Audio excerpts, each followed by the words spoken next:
Welcome to the Winfield Scott Birthday Party. I'm Joan Fadala, and I'm always happy to have a birthday celebration.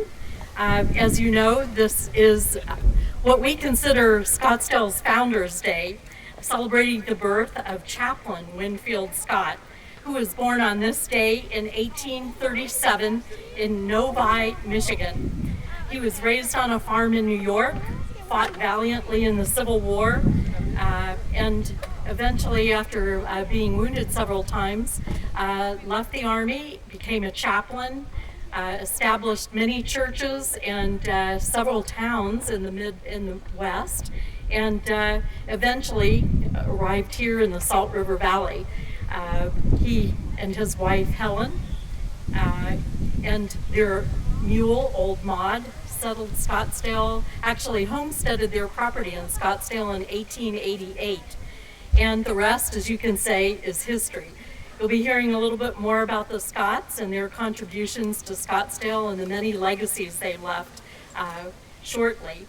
I will say also that we are pleased to hold this annual birthday celebration in the shadow of Georgianne Tognani's wonderful sculpture that was privately funded by a wonderful citizen effort several years ago, and is actually fashioned after a photo that was taken of the Scotts and Old Maud. And what's interesting is those of you who may have seen the photograph may know that there's a little something missing from the sculpture. And that was, in the original photograph, there's the shadow of the profile of, it looks like a man that's reflected on the hindquarters of the horse. And I've asked hundreds of people over the years to figure out who that man was. Perhaps it was the photographer, but nobody's ever come up with a name. But the next time you see that photograph in one of the several history books about Scottsdale, look at the hindquarters of Old Maud and you'll see a mysterious man's profile and wonder, like I do, who was that? Yes, the unsolved mysteries of Scottsdale. I would like to make a few introductions before we get started. We're always so pleased to have our mayor, Jim Lane, here. We also have at least one councilman, Bob Littlefield. Have I missed any other current members of the City Council? We have two very distinguished City Council alumni here, our hostess, Roberta Pilcher, and also Don Pryor, who's always been a longtime friend of the history community in Scottsdale and in Arizona. I'd also like to say a big thank you to the Scottsdale Historical Society for helping us preserve the best of Scottsdale's past, represented today by its president, Don Hatter, and also the museum manager, Joanne Handley, and the many volunteers of the Scottsdale Historical Society. Every year, Roberta Pilcher does a wonderful job in organizing this event, and she's assisted by the Friends of Winfield Scott, who this year include Jerry Coppinger, Joanne Handley, Paul Messenger, Darlene Peterson, Tom Silverman, Marshall Trimble, and Ron and Helen Wonderly. I'd also like to make a special thanks to Tom Silverman, who every year provides the most beautiful birthday cake. It's so pretty you hate to carve into it, but never fear. We will cut the cake and you will get a piece after the ceremony. But that's the dues you have to pay. You have to stay and listen to the speeches. So with that, I would like to call on Mr. Mayor. Thanks, Joan. It's great to be here with you. With these ocean breezes, I understand they're coming in from the waterfront, so. I'm just really here just to read a proclamation for this wonderful day, 175th birthday of Winfield Scott, our founder here. Now, we are also this year, I'm sure everybody that's sitting here knows we are celebrating the centennial for the state of Arizona this year as well. And not too very far from here, we were just talking about it and celebrating it just a few months ago, what we called the witness trees. It actually was a celebration for the centennial. But over here on 2nd Street, original trees planted by Winfield Scott or for his farm to protect his orchards, the olive trees that are in the middle of 2nd Street. They're still there, and it's a wonderful tribute. And they call them the witness trees because they've seen the entire history of Scottsdale. Well, Mr. Scott was only a mere 114 years older. Let me read the proclamation in dedication for this day. And whereas Winfield Scott was born on February 26, 1837, and whereas our city of Scottsdale is named after Winfield Scott in recognition of Scott's tireless efforts on behalf of the new town site established just south of Scott's Farm in 1894, and whereas the Scottsdale Friends of Winfield Scott have today invited all of our citizens to the 16th annual celebration of the birthday of Winfield Scott. And whereas Winfield Scott, after an illustrious career as a Baptist minister and a missionary in the West and in the United States Army, came to the Salt River Valley of Arizona to help promote growth and development, and brought a section of land in the south in the Salt River Valley. And whereas Winfield Scott was instrumental in establishing the original town site of Scottsdale, which was named after him because of his energy and devotion to the interests of this part of the valley. Now, therefore, I, Jim Lane, Mayor of the great city of Scottsdale, Arizona, do hereby proclaim Sunday, February 26, 2012, as Winfield Scott Day in Scottsdale, and urge all our citizens to join me in honoring and remembering this great man and recognizing his importance in history, and thanking the Friends of Winfield Scott for all their work to promote and preserve Winfield Scott's legacy. In witness hereof, I hereon set my hand and cause to be affixed the seal of the great city of Scottsdale, Arizona, this 26th day of February 2012. Congratulations to Mr. Scott and to the city of Scottsdale. God bless us all. Thank you all.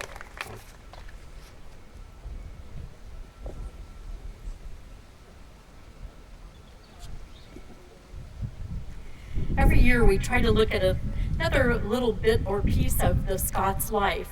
And there are so many aspects, I don't think we'll ever run out of topics, despite the fact that this is the 16th annual. He was what you call a Renaissance man, and also somebody who, when he came here, became a successful farmer after a career as a successful soldier and a successful chaplain. And when I say he was a successful farmer, it wasn't just because he grew a lot of really interesting plants, sometimes for the first time in this area, but he sowed the seeds of many of our legacies in Scottsdale. And really, you can trace the origins of Scottsdale's tourism to Winfield Scott. You can trace the origins of healthcare, of our education system, of the fact that we've always been a really close-knit community.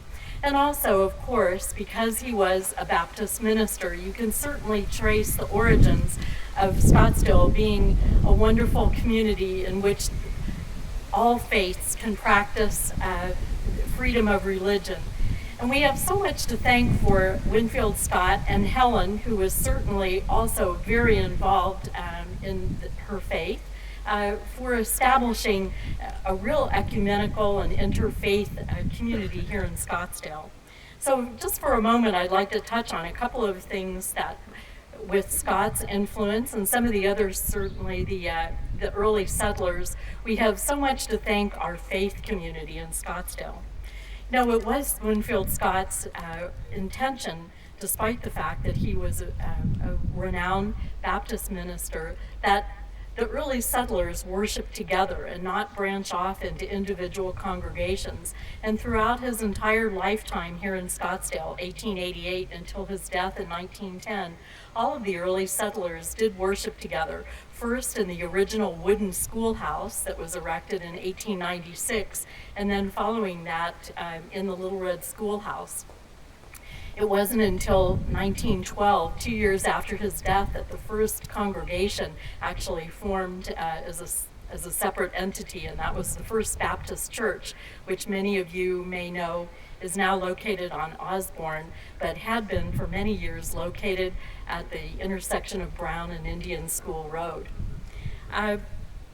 The ecumenical worship services that they had in early Scottsdale really reflect many of what our churches and houses of worship are doing today. They had musical performances, they hosted plays and poetry readings, and they really were the central fabric of a lot of our early cultural and educational opportunities here in Scottsdale. You know, another thing that those early people of faith did, Winfield Scott, J.L. Davis, who was the first retailer here in Scottsdale. His general store was located where Bischoff's is now, and also the Elliots and the Blounts. Those families had their first mission to the Salt River Pima Maricopa Indian community and worked with the Indian community to help establish what is now the Presbyterian Church there. They worked very closely with their neighbors, and as previous speakers have pointed out, it was Scott who actually went to the chief of the Pimas at the time asking permission to establish his homestead here. And then he and many of the other settlers turned to their neighbors to ask them how to best use the materials located here on the desert to build their homes. We can certainly trace many of our regional attitudes to Chaplain Scott, Reverend Scott, as he went around, not just in Scottsdale, but throughout the Phoenix area, as well as up to Prescott, in doing his preaching. And you can believe that after the religious parts of his talks were over, he was always promoting Scottsdale. So whether it was from the pulpit or from the many times that he wrote articles, there's a mention in Dick Lynch's biography of Winfield Scott that Winfield Scott himself penned an article that was in a National Baptist publication, not on religious issues, but on how wonderful it would be for people to live and work and take advantage of all the opportunities here in Scottsdale. So again, he used the opportunity through his faith to promote Scottsdale.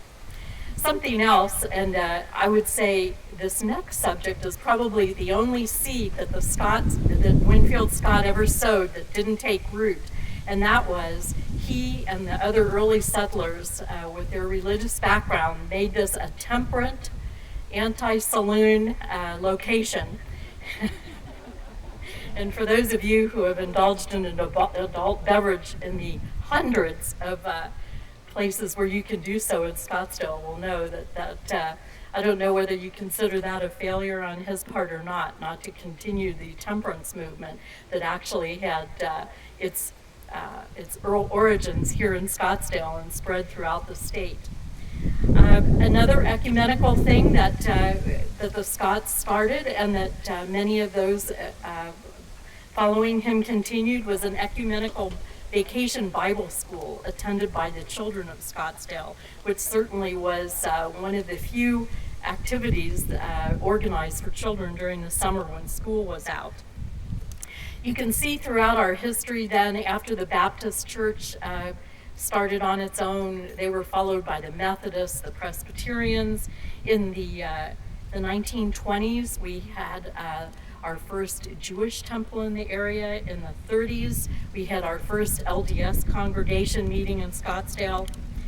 Also in the 1930s, I might mention, we also had outdoor services in Echo Canyon in the Papago Buttes Amphitheater, and those were ecumenical services. And then, of course, in 1933, the Hispanic community organized the first Catholic church here, although they did not have a full-time pastor or priest until the 1950s. They built the old mission church in 1933 and were blessed with having many visiting priests up until the time that they established Our Lady of Perpetual Health in the 1950s. In the 1950s, the baby boom in Scottsdale also perhaps precipitated a church boom, and there were dozens of congregations that formed to accommodate our growing population in the 50s. And they met anywhere they could. The Little Red Schoolhouse was the birthplace of many congregations until they could get a building fund started to build a church of their own.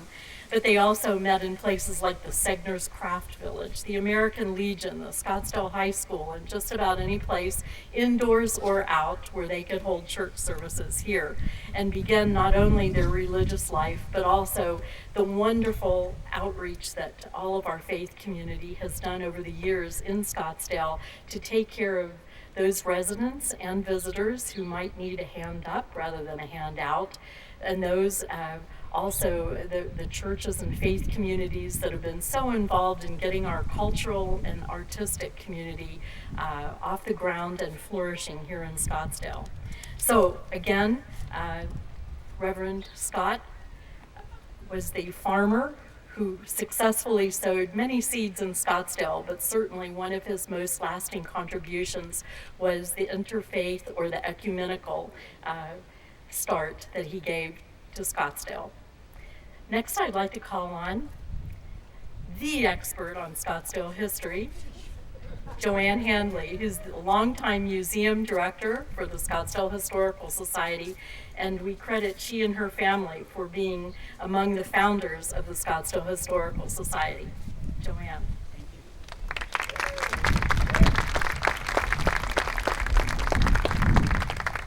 Like she said, Scott was involved in many things.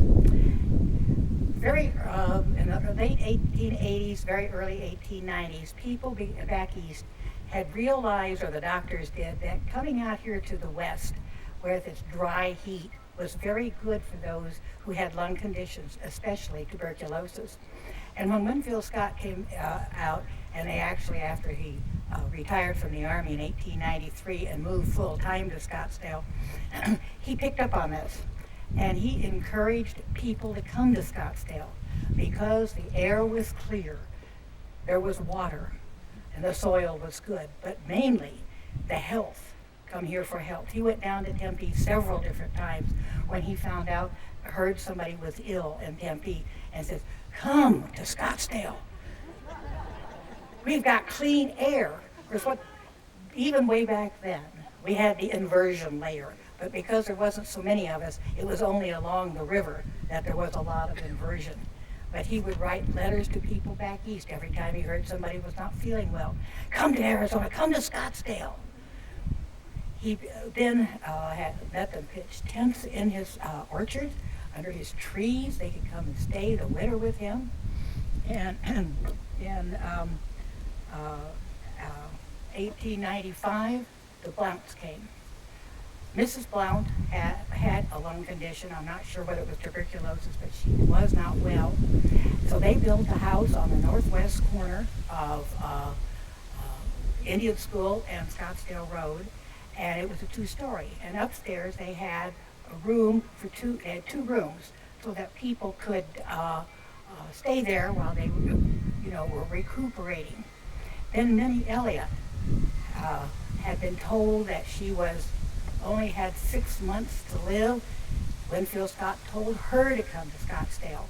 When she came to Scottsdale, she thought, I've only got a few months to live, that I'm going out onto the Indian community and I'm going to help them, teach them about nutrition and cleanliness and that type of thing.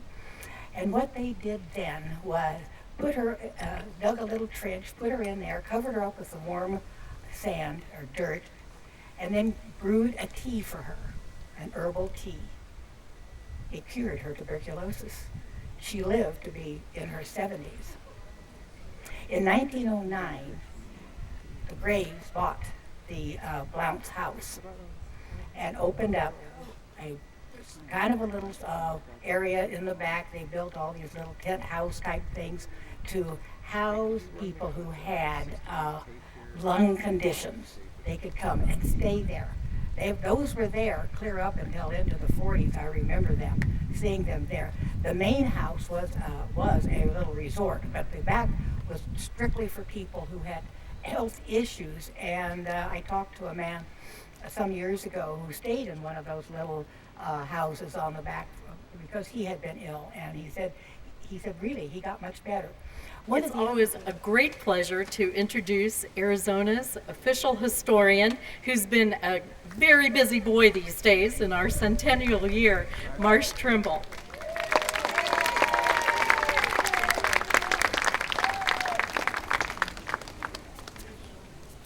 Thanks, I haven't heard applause like that since I told my parents I was leaving home.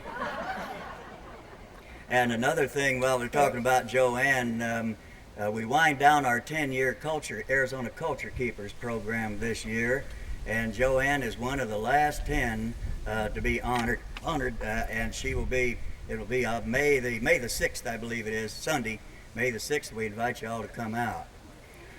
Y'all believe in miracles? We're talking about healthcare. Y'all believe in miracles? Well, I got one to tell you.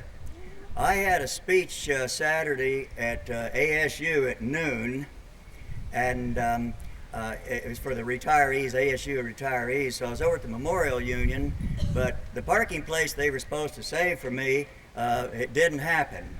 And I had to park way out about a mile north of the MU and haul my guitar and my bag of microphone stuff all the way down there. When I got there, I was pretty worn out, and it timed me about 30 minutes. It took me between 20 and 30 minutes to get there, and I thought, whoops, I'm in trouble because I've got to be back at SCC for the celebrating of the Arizona women at 1:30, and I don't know what I'm going to do, but I went in and did my show for them, and I left, and I just thought, well, I'm going to sure hope I can make it. I walked out the door of the MU, and a miracle occurred. About the most beautiful young college co-ed I'd ever laid eyes on. Oh wait, there's more. She was wearing a bikini and a baseball cap. Now I always like gals with baseball caps. And so, but she was driving an ASU golf cart. It was that maroon with a pitchfork on it and everything. And she pulled up beside me and she said, would you like a lift? She saw me lugging that guitar, I guess, and there's something about a guitar. And I was just thinking about, all the parking. I know now why it takes 5 years to get through college. 4 years of work and then another year trying to find a place to park. Boy, it's something. And it was a Saturday, too. Well, anyway, she said, can I give you a lift? And the good leprechaun on my shoulder said, Marshall, don't. I wanted to reach out and touch her just to see if she was an illusion, an old man's fantasy, or what. So she said, well, hop in, and I hopped in, and she was for real, I guess, because she took me to my pickup truck, and I got to the SEC on time. But now I do believe in miracles, and I'm still not sure if she was for real or not. Well, where did we get all this static? Is that coming from the wind? Is that just the wind? Oh, okay. Give it a kick. Never happened to Johnny Cash. We were talking about health care a while ago, and I'm living proof of people who came here as lungers. Both the Rogers family on my mother's side and the Trimble family came, one from Arkansas and one from Texas, around both 1918. And my one grandmother did not survive. She died when my mother was only about 3 with tuberculosis. And it was pretty much a death sentence unless you come to Arizona back then. My other grandma came from Del Rio, Texas, and down on the border, and they helped her off the train at Tempe. She was so weak, they gave her maybe 2 weeks to live. And there was a man waiting there. She had 4 little kids. My dad was the oldest at 10, and they said, would you, you look like you're looking for a job, ma'am. And she said, yes, we don't have anything but just what we have with us. And he says, well, we're hiring out at the cotton camps, and you just load your kids and get in that big touring car there. We'll take you out there. You can live in the cotton camp. So they did, and my grandma and my dad picked cotton. So we are, in truth, the cotton picking Trimbles, I guess. But the amazing thing is that my grandma, who had just 2 weeks to live, they moved to Scottsdale in 1926. So she got healthier and healthier the longer she stayed in Arizona. She never dared venture back to Texas, and she became a midwife for Dr. Benjamin Moore of Tempe. She was his midwife because, especially out in the little town of Guadalupe, the ladies there were real modest, and they did not want to be, shall we say, looked at by a male, especially a white man. And so my grandma, who spoke Spanish fluently, delivered the babies for Dr. Moore for several years out there. And I guess any of those little old ladies and little old men in Guadalupe wandered around in their 70s and 80s today. Probably my grandmother delivered them. So I just wanted to share that because she went on. She died in the mid 1960s, living well into her mid 60s. For when she was given a death sentence when she left Texas. So that's my story on health care. And I wanted to share one other thing here that because are y'all hungry? Yeah. Well, somebody called me on my cell phone and said, Marshall, go for at least an hour because I can't be there and I don't want the chicken to be gone. So no, I don't even have a cell phone. But Arizona's rocky road to statehood. Well, we just want to tell you, we had a tough time, but they finally gave us permission, a bill was passed, the Enabling Act, to let us write our Constitution in 1910. And the first thing we did was we wrote something in there that was not acceptable to those Easterners, and it was the recall of judges. And President William Howard Taft looked right at us, and he said, "You Arizonans, you see, they started it." And we even got him later because we took the recall out after he vetoed us, and as soon as we got statehood, we put the veto back in, along with giving women the right to vote that fall in 1912. We were way ahead of that amendment, and we took a lot more. We treated we believed a lot more in our women and treated them with a lot more honor and respect they deserved out here than they did back in the more conservative East. But that was, so in a way, we did this back to President Taft in the fall of 1912. When he ran for president, he finished 4th in Arizona in a field of 4. Even finished behind Eugene C. Debs, the socialist candidate. So we got back at him. So it's an old tradition, that wagging the finger in the president's face.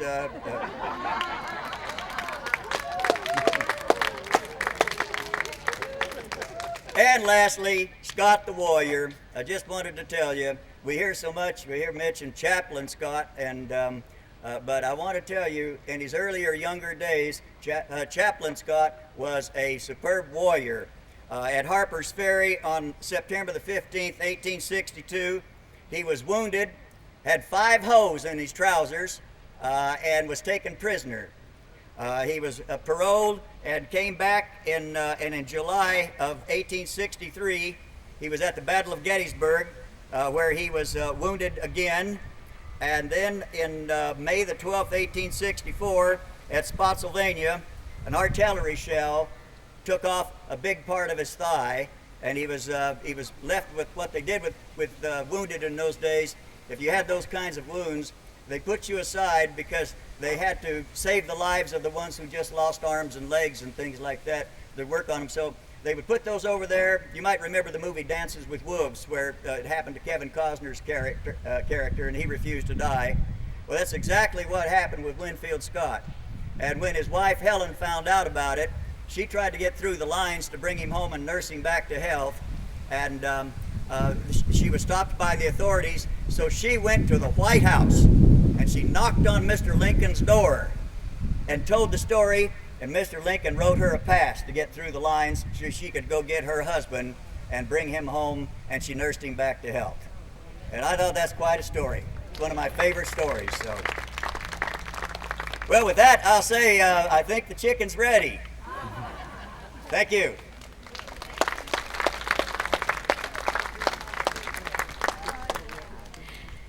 Thanks so much to Marshall Trimble, Joanne Handley. I always forget to mention that I'm so pleased that CityCable 11 is here to film this, and I think in the future, if you'd like to recommend this program to someone, they're behind the scenes at so many great city events. So I'm very pleased that they're here again today.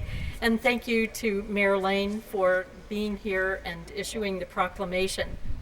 I will also mention, in addition to the exciting news that Joanne will be in the next class of culture keepers, that we also have a new class of people being inducted into the Scottsdale History Hall of Fame. That event and the induction dinner is Friday, March 23rd, and this year honors Mary King, Mayor Mary Manross, who was mayor and city council person for many years here, Gary Shapiro, the late Joe Wong, architect, and the Scottsdale Healthcare Auxiliary. So I invite you all to consider attending that great event, which is a benefit for the Scottsdale Historical Society and is conducted by the Scottsdale Chamber of Commerce. Again, we thank Roberta and the Friends of of Winfield Scott for putting on this annual birthday party. And I always get the last word. Although I agree that President Taft may have thrown a little roadblock into our statehood, I see at least one other person in the audience that's a Buckeye. I see an Ohio State hat. I'm a Buckeye too, and we have to stand up for our proud Buckeye heritage. President Taft was from Ohio in my hometown of Cincinnati, so he did a few other good things too. So anyway, please enjoy the rest of the day, and thank you for coming. We'll see you at next year's Founders Day birthday party. Go Blue!